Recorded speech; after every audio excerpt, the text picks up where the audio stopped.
मुर्गी शामिल करेंगे। बहुत ही मज़ेदार हमारा सालन यहाँ पर तैयार हो चुका है।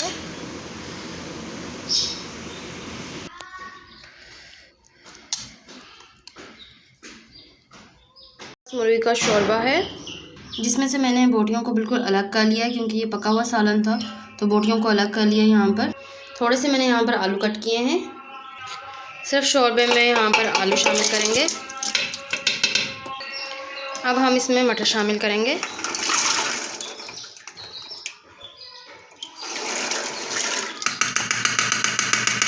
थोड़ा सा नमक शामिल करेंगे और इसको अच्छे तरीके से पका लेंगे। यहाँ पर मटर को अच्छे तरीके से पकने देंगे। मटर और आलू अभी पक रहे हैं। यहाँ पर